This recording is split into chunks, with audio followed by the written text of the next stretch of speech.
I'm loosely working on a follow-up book, journal of sorts, because so much has changed in my life since then. And while I will always believe that what I've created in this book is a wonderful start for anyone just entering the grieving journey or anyone wanting to understand how to cope, the work that I've been able to do in these past 7 years just isn't reflective in this book. So after I do the reading, I'm going to give you a few gems that I've used in my grief recovery, and hopefully they will garner some joy and some comfort for you as well. And then at the end, like Alicia said, we'll do a little Q&A, and hopefully you have your pen and paper nearby, because I will be dropping some good tips for you that I think you'll be able to use later. So if you have a copy of my book, or if you have it on your Kindle handy, I'm going to tell you what page I'm reading from if you'd like to read along with me. This is actually the first time I've ever read from my book, so it's a little strange a little bit. But we're going to start with page 50, and it's about honoring detachment as a life lesson. I'm still reading the comments. Sorry, Alicia. Okay. That life support my mom gave me for some 30 odd years was immediately unplugged when she died. I was no longer the same person. I had no clue who I was. I spent the first year of my grief trying to analyze and basically control every single moment of my life. I think it's what we all do when the void of detachment hits us. We unconsciously do anything to make ourselves feel complete again. I was lost without my mom. So I started to aggressively pacify my detachment with nonstop movement. I mean, I was busy. I overbooked every minute of the day. As a result, I barely remember what 2013 looked or felt like. I'm still surprised that I survived the first year without my mom. From the minute my mom took her last breath that April, I checked all the way out of my feelings. I didn't want to feel nothing. And I didn't at first. We buried my mom on Saturday, and the Saturday after that, I was turning up with my blogger friends at a Rihanna concert at the Barclays Centers in Brooklyn. Our concert experience was sponsored by a hair brand, so there was food and libations in abundance.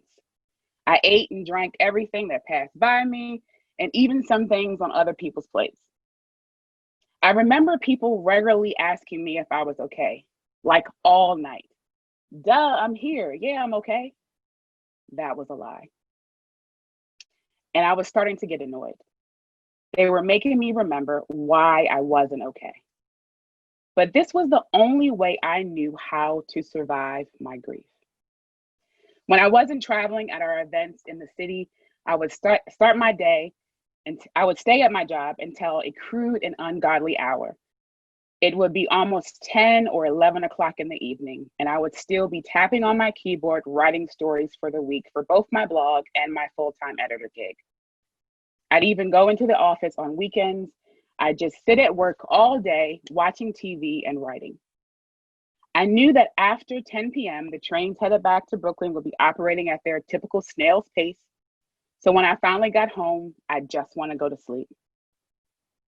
When I was on the train, I'd concentrate on learning the words to every song that played.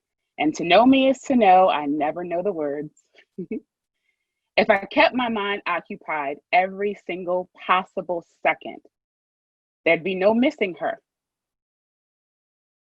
No thinking about how difficult my life was because I'd be too tired to think about it.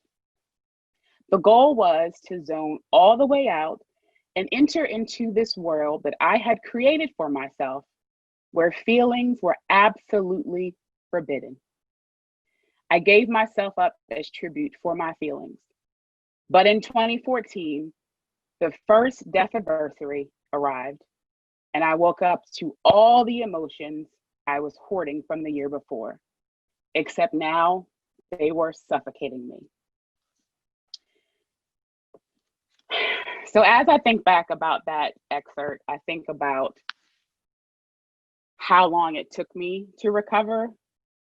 And I'll speak a little bit about the choices that we make in grief, because at that time, I remember I was choosing to grieve in a way that wasn't healthy for me. Can anybody relate? If you can relate, drop a little thumbs up or raise your hand so I can tell. She rose her hand real quick. Melody said, yes, yes, yes. If you believe in faith, whoever you serve, then you have to believe that those things are choices for us. We choose happiness, we choose sadness, we choose every single emotion. And once I realized that, my grief recovery was just easier. So my second passage, the other ones won't be as long. That one was a little nugget of the book that really told you what my headspace was. So the next reading I'll do from page 62, a little bit shorter. It's pain versus suffering. Somewhere around my mom's second round of chemotherapy, I learned the difference between pain and suffering. My grief has taught me that I can experience pain without having to experience suffering. Pain is inevitable. Suffering is optional. Pain is just a part of nature. Suffering is the pain married with constant resistance. I believe that if you are truly facing adversity and you're struggling to process your grief, you have to allow yourself to end the suffering. You have to be okay with the fact that you might always be in some kind of pain. To have always have pain in your life doesn't mean you're suffering or that you have to suffer. Your acceptance does not equal approval. This was one of the first lessons I learned after my mom died. Believe it or not, we all choose to experience every emotion we go through. We all choose to be happy. We all choose to be excited. We all choose to be fearful. We all choose to be mad. But pain is the feeling that happens as a result of something traumatic happening. And I use that word really loosely. Suffering is the emotional reaction we choose to let happen as a result of our pain. So I want you guys to do me a favor. I know that Mother's Day is tomorrow, and sometimes we anticipate grief. So I want you to type in the comments, tomorrow I will feel, and then complete that sentence. And I want you to take that into your day when you wake up tomorrow. And when you wake up, say to yourself, tomorrow I will feel blank. And it could be as long of a sentence as you want it to be. Or for me, it might be tomorrow I want to feel calm. So for me, mine would be today I feel calm. Blessed. I love blessed too. Grateful. Grateful is a good one. Loved. Yes. Peaceful. Thankful. Connected. That's a good one. That's a good one. I love reading your comments. I love reading. Peaceful. Rejoice. Tomorrow I will feel seen. I will feel peaceful, forgiving, and loving. Thankful, peaceful. I will feel present. I will feel embraced so much. So this is just a small exercise that you can do to bout the feeling of anticipating the grief. Far too often we say, oh, today's the day my mom died. And because society says that we can't be joyful and feel sorrow at the same time, we choose to feel sorrow automatically. So we say to ourselves, this is the day that my mom died. I'm supposed to be sad. And so we spend all week, all month, all year anticipating those feelings. And so when you can create those small, short affirmations to remind yourself what the choice could be. I think I saw someone ask, how do I choose? This is one of the steps that you can take to be able to choose. I use affirmations daily, and I use them at the start of the day, and I usually fill in the blank, and I encourage my community to do the same, because once you can convince, or not even convince, once you state your intention for the day, your day is completely different than when you don't state the intention. So I'm going to read the next passage. I need some water. Sorry for my sip. My next passage is from, it's a short one. It's from page 97, if you're still following along, my last one. I find myself counseling other women who have lost their mothers, and there's always one common thread between us: this new normal. Once I understood that this new normal had to exist in order for me to survive, and not wanting to take my life, or someone else's for that matter, I felt like I had conquered my grief, kinda. Effectively coping with your grief means that you will need to surrender all of your emotions. In order for you to surrender, you must acknowledge that these emotions are there. Then you must feel them. If you are like me, acknowledging your feelings might be forcefully stepping into quicksand, and that is okay. So experts say that there are no absolutes in grief, right? Like, each of our life's paths and journeys are very different. There's no lane that's identical. And while I mostly agree with that, I do believe that there are 3 absolutes in grief, and you can feel free to write these down. The first one is, you decide how you recover. The second one, you decide when you recover. The third one is, you decide if you recover. And this declaration, again, comes from my core belief that we choose our joys and our sorrows long before we experience them. I'll give you an example. The first year of my first grieving year, my mom died in April, so 7 months later was Thanksgiving. My birthday comes along and there's no call from my mom. I am devastated. I am just the sound. If anyone isn't here, I see Connie shaking her head. Not being not being able to hear my mom's voice is probably the only thing that I regret. I tell people all the time, if you have the opportunity, make sure you have recordings of your loved ones, because if I had it, I'm sure I would have been more comforted more sooner. But not being able to hear her voice come my birthday, I am devastated. I'm pissed off. I'm mad. So all of those feelings come back again. Why me? This is unfair. Blah, blah, blah, blah, blah, blah, right? And so Thanksgiving comes along, end of the month, and I say to myself, I said, I hated myself for how I felt. Like, I tortured myself. I didn't want anybody celebrating me. I was unworthy of the celebration because my mom was no longer here and I was here. And so I said, on Thanksgiving, we're going to do something different. So I called my favorite Aunt Katie and I said, I think I want to spend Thanksgiving with you guys. And she said, sure, honey, come on down. I'll cook for you. We'll sit at the table, whatever. I'll make some pie. And I said, okay, great. So I get there. My Aunt Katie got my favorite crab cakes that my mom used to make. She got them yams cooking, all sugary and sweet. She got some collard greens. And when I tell you, I sat at that table and I had a good old time eating. We talked about my mom and just created my new normal. And so sometimes it helps when you allow yourself to choose joy instead of what the norm might be. The norm is, so the holiday's here and I miss my mom and I'm supposed to be sad, right? Because that's what life tells us. I'm supposed to be sad, right? I gotta be sad. She's not here. That's not necessarily true. You can experience both of them, and you do pick before you experience them.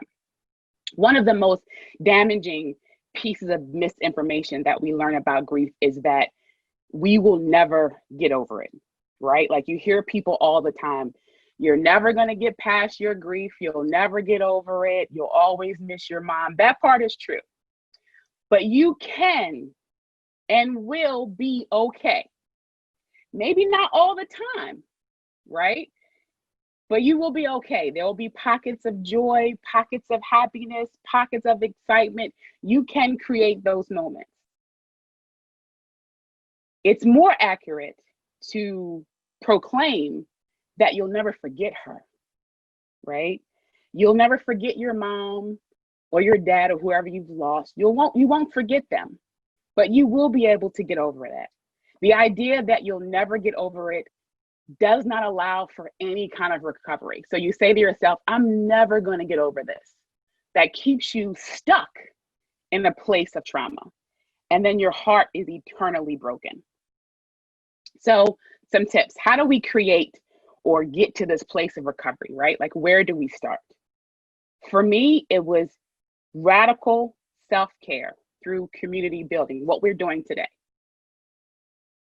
To start your grief recovery, you have to build your core circle. These are the people in your life who understand your new normal. My core circle, my friend Shay is here. She's one of my core people. These are the people which I've built from my core values. And if you don't have your core values, you can follow me and we can talk about them later. But I've built from my core values, and they all have three very common things. They are people in my life that help me to break down or unpack my life experiences on a daily or weekly basis. They are the people who I feel safe with. No judgments. They are the people who I know, this is a good one. They're the people who I know will tell me the truth, even when I can't tell myself. So find your people and cultivate your community. I have had the privilege, the wonderful privilege of evolving and healing with my friends. I recognized that a lot of those women, a lot of women don't have that opportunity. And so it's one of the reasons why I created Self-Care in Real Life. If you have a moment, go to the website at selfcareirl.com. And there in that community, we created a brave space for you to create better wellness experiences with other women. The second tip I have for you is to actively participate in your own recovery. It's really easy to tell people, I'm okay, I'm fine, I don't need nothing, I'll be okay. You're lying. You need everything. Okay? You need everything. You need your people, you need a hug, you need a kiss, you need your favorite recipes, you need you're lying to people. Actively participate in your own recovery. I encourage you to lean on your people because they are your people. And I know it can feel like you're a burden and you don't want to bother people, but here's why your core circle is important. Because if you've built your core circle, then it doesn't matter how much of a burden you are to them, because you'll never be a burden to them. So I encourage you to find your core circle, actively participate in your own grievery, what is grievery? That's not what I meant to say, recovery. The last few nuggets. By definition, I don't know if you guys know this, I looked it up earlier today. By definition, grief is an emotion, not an action. It's an emotion. So you have to feel it. You can choose to feel it or not to feel it at any given time, which is why it's okay to be okay and then not be okay. You have to feel grief in all of its ugliness and its glory. And the last nugget is, it's not the guilt that you feel. I want us to stop saying, I feel guilty that I wasn't there, or I feel guilty that I didn't do this, or I feel guilty that, she died this way. It's not the guilt that you feel. Change the language. You feel devastated. That's the new word. Guilt means that there's some intent of harm meant. You intended to harm that person. So for all intents and purposes, there is no guilt put on that person or on you. You feel devastated. You are absolutely devastated that she is not here, that they are not here. And the other part is that is okay. You are supposed to feel like that. The love of your life is gone. The person who gave you all your tools is gone. And it is okay to feel devastated anytime you please. What's not okay is to hide that, to leave it on the table. Own it. It is your new normal. It is a part of who you are. And that is okay.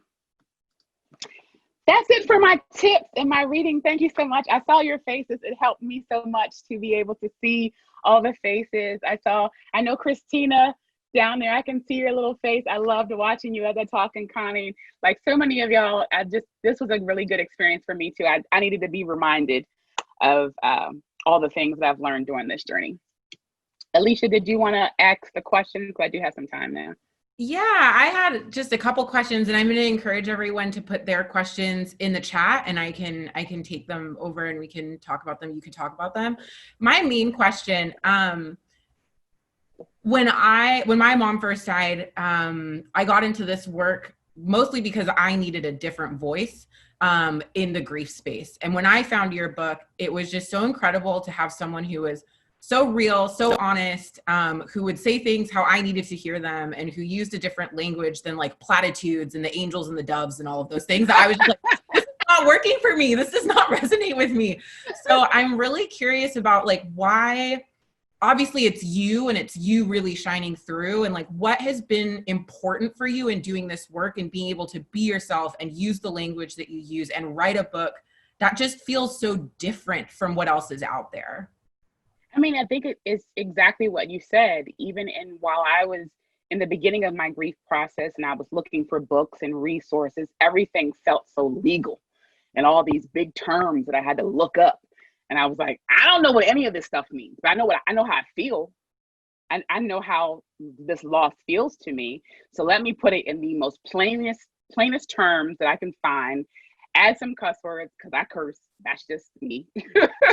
But just like you, I was searching for something and I didn't find it. So the creator in me said, well, let me just create it and see what happens. And so that's really why I wrote the book, because to your point, there's lots of resources out there, but they're all filled with jargon that lots of us have no idea what they mean.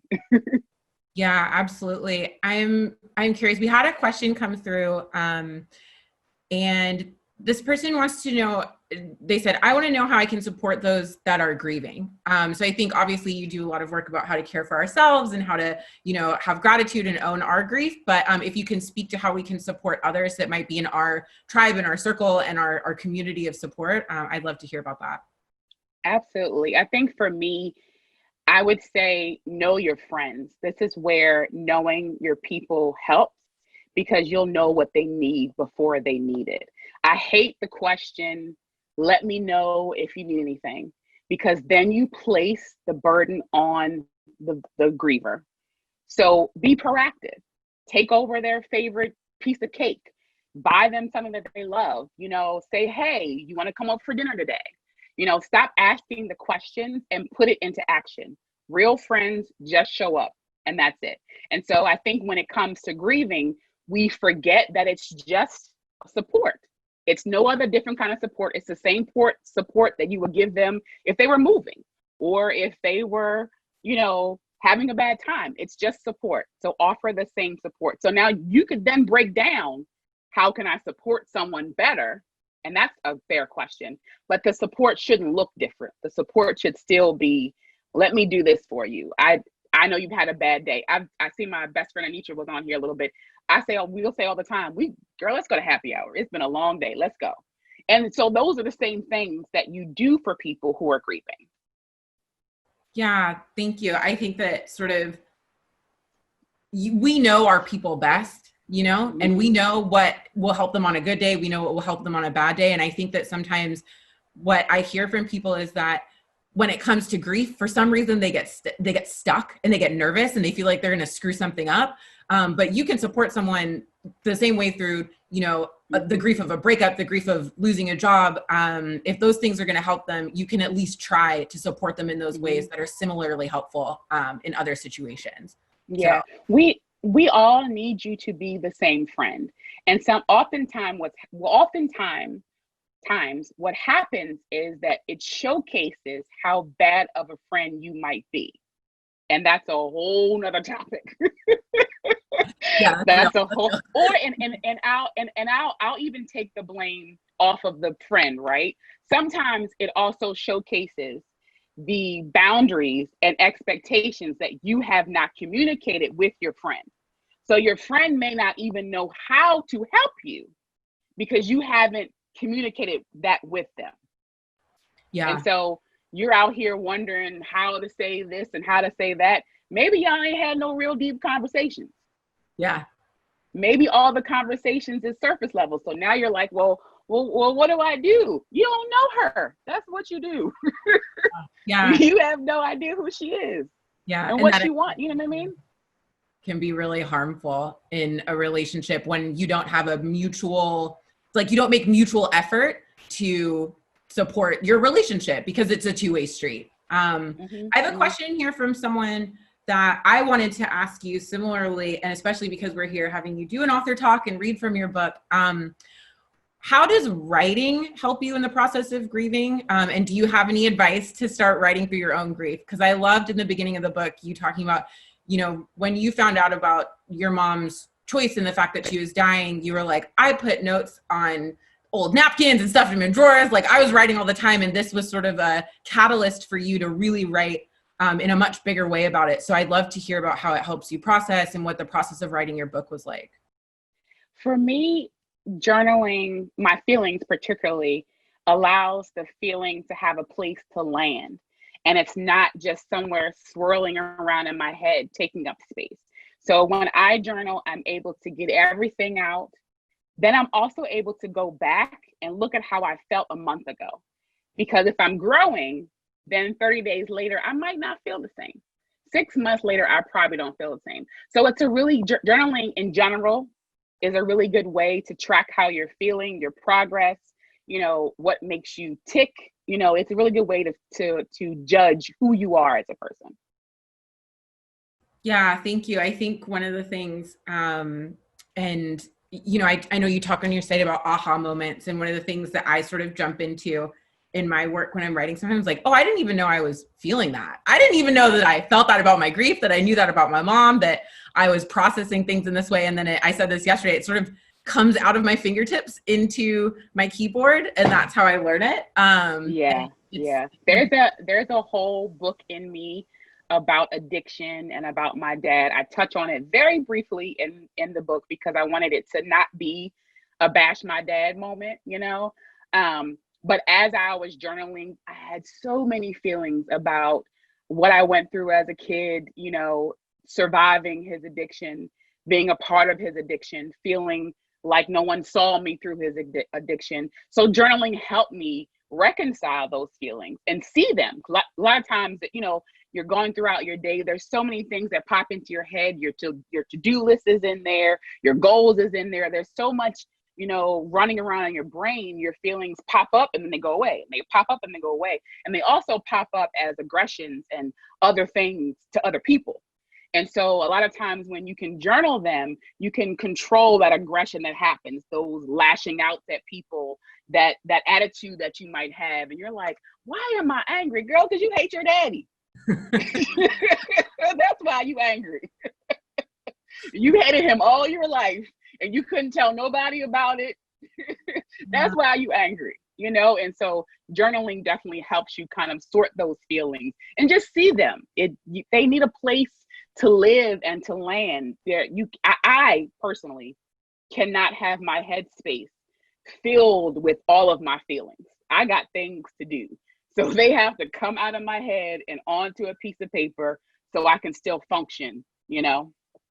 I love that idea of, because sometimes what I feel in my grief is like this overwhelm, that there is just so much in my brain and I'm processing so much and it feels impossible. And I love the concept of writing as being this way that you can like keep it and respect it and acknowledge it, but empty your brain of everything that's sort of just stirring around up there. Absolutely. Yeah, that's just incredible. I have a couple other questions coming through. I'm going to go. So Oh, hi, yay, from the Dougie Center. Hi.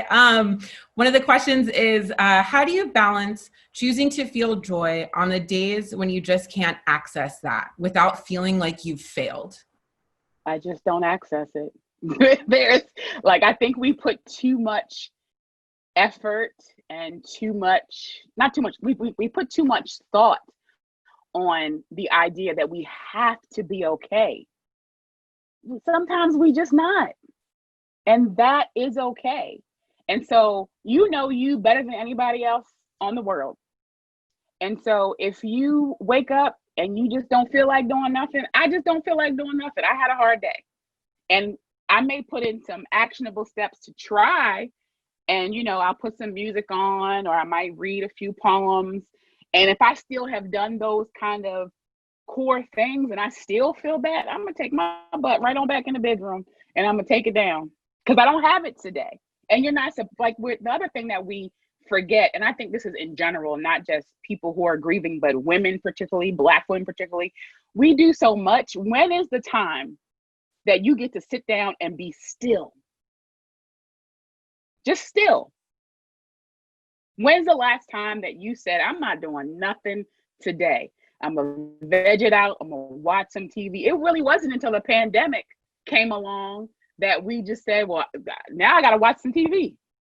Those are things that I have been doing. There have been plenty of days where I had a long to-do list and I woke up and I said, you know what, I just can't do it today. Like, I don't have it.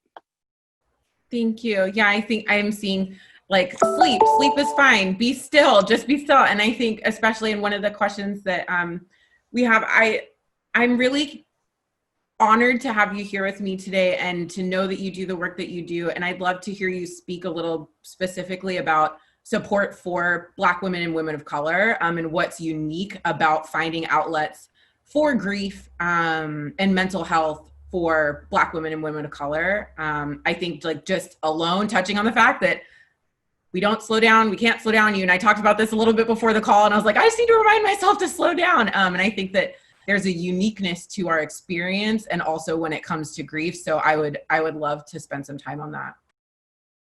Wait, I'm sorry. What was the question again? Have you speak a little bit about the uniqueness of grief support and mental health support for women of color? I think the uniqueness comes in just because of our backgrounds. Like, therapy wasn't a thing for us before maybe a decade.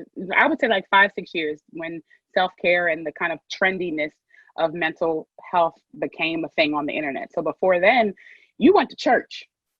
You went to church and you prayed it and you prayed it and you prayed it and you prayed it until you could figure out how to make it right. And if it didn't get right, then you just wasn't right. And so now we're in a space where we're more conscious of our mental health. And so for me, one of the biggest resources that I love is what is it again? I think it's Black Therapy for Black Girls. Sorry, I had to get it right. So Therapy for Black Girls is one of my favorite spaces. And it's actually the space that inspired me to create self-care in real life, because I saw that there was just this need for community amongst Black women. Like, far too often we choose to suffer in silence because that's what our grandparents did. That's what our mothers did. We didn't hear them talk about, oh, I had a bad day at work. Oh, my husband's cheating. Oh, like we didn't hear those conversations. Like, they definitely suffered in silence.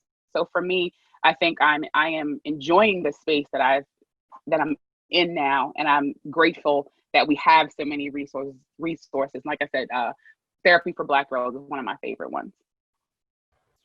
Thank you. Thank you so much. You're welcome.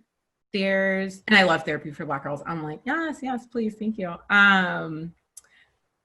Oh, good. We had another question about women of color. I'm just so grateful. I'm going to encourage everyone to keep throwing questions in the chat. I have one more from myself personally.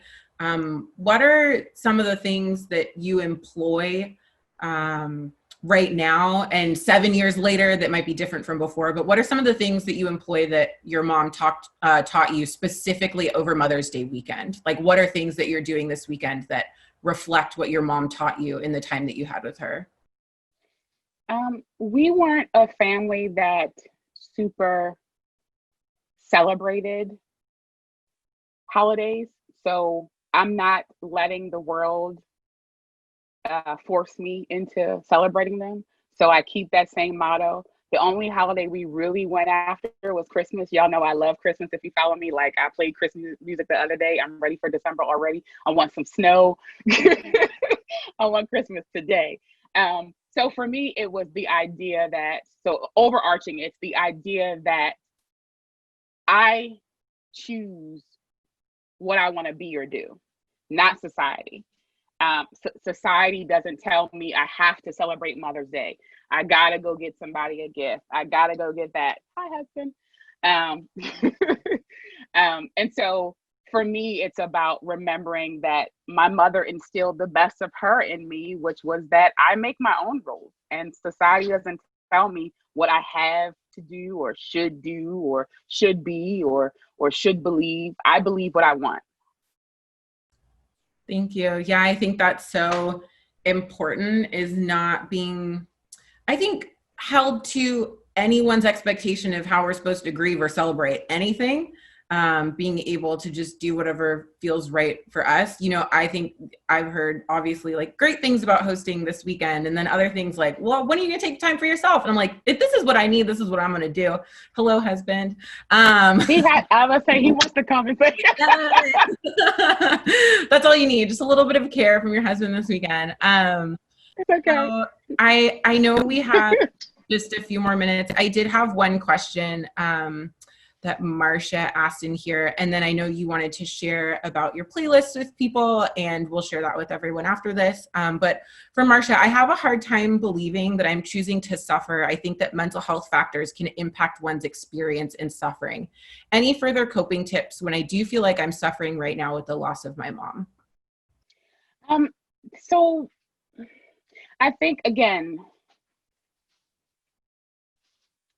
you have to look at your life as a whole, right? Like, what are the things in your life that you can visibly see where you chose joy or sorrow?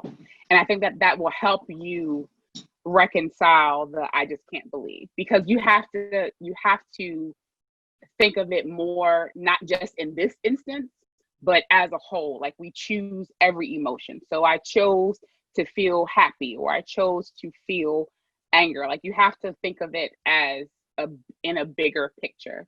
And aside from journaling, for me, coping, it really meant having those hard conversations with people. I remember, I talk about this in my book, and I don't know if my best friend is still in here or if she remembers, but I remember I was in Brooklyn living, and I called her one day and I didn't say a word. I was just crying, bawling, just crying. And I think at one point she said something and I stopped, and we came to like, I can't deal this moment. And so it's those moments like that that allowed me to break the grief just a little bit more. Like, I think of grief as this big rock, right? That's just lifted on the back of my neck, and little things that I do chip away at that rock, whether it's communicating with my friends or choosing joy or journaling. Like, those little things chip away more at the grief. But what happens oftentimes, this is why it's a choice, is that you are choosing to stay in that place. I'm not saying that you're choosing. I think I have to find a different way to verbalize it, because I don't want it to be misunderstood. But when I say choice, I mean, like, you're still stuck in that moment of, I have to be sad because my mom's not here. And that's just not the case. Does that make sense? Hopefully it makes sense. Yeah, absolutely. I really appreciate that. And I appreciate the concept. Yes, Marcia says, yes, thank you. So yes, that made sense. Awesome, good, Marcia, awesome. That's what matters. We have, because we're going till 3:45. And I just wanted to make sure that you have some. Yes, because we got to go watch Jill and Erica on IG Live. So I just wanted to give you a little bit of time to tell people in the next couple minutes what you have coming up, as well as about what you want to share with them after. Yeah, so just 4 things before we go watching Jill and Erica. I created a playlist. Some of you guys may already have it, but I created a playlist, Mommy's Music. And so I think it's a really good start of your day for tomorrow. You can use it to clean up or just have fun. I'll share the links right now for you. There's one for Apple and one for Spotify. So depending on what your device, you are covered. I also have a grief roadmap where I kind of go into more detail and kind of wrap up what I talked about today. So you'll have it in a nice PDF form. So I'm going to send you this link, and you can sign up to get the roadmap. And so all of the notes that you may have taken today, you may have missed a few nuggets, so they'll all be in that document. And then lastly is follow me on the Instagrams. I would love to have you over there. I collect dope people. Thank you so much. What I'm going to do after this, I'll make sure that everyone gets all of the resources in a follow-up email as well. I'm saving the chat. I'm going through all of the chats this week and making sure that any of the resources like therapy for Black girls, et cetera, will be relayed to people. And I just want to say, yeah, thank you so much for reading. I know that this is not necessarily how you spend every Mother's Day weekend, but I'm just really grateful that you could be here and speak with me and read for all of us and share so many nuggets. Like I even was just like, I'm gonna watch the chat, but I'm also gonna take like 50 notes. So I learned a lot and just appreciate it. And I'll send around the link to the book. Somebody just asked. I'll send around a link to everything. So yeah, awesome, thank you again. Thank you for having me. This was amazing. People always ask me to do something on Mother's Day, and I've always been like, I don't know if anyone will come. They're going to come. So this is my validation that people will come, people will share with me and give me their time and suggestions and questions. So I appreciate you guys again for spending pre-Mother's Day. I pray that tomorrow brings you a little bit of comfort. I hope that you are able to choose joy tomorrow. Like I said, it can be a hard day. If you are someone who feels like it might be a hard day, log off. The internet will be filled with memorials and my mama this, my mama that, and I get it. Log off, put the phone away, go listen to the playlist I gave you, go watch a show. It's okay. There's no guilt in that. Check out, tell your people you need a moment. You know, tomorrow, choose you. Tell your kids, I need a moment. Y'all gotta go sit down, fix dinner, choose you tomorrow. Thank you. You're very welcome.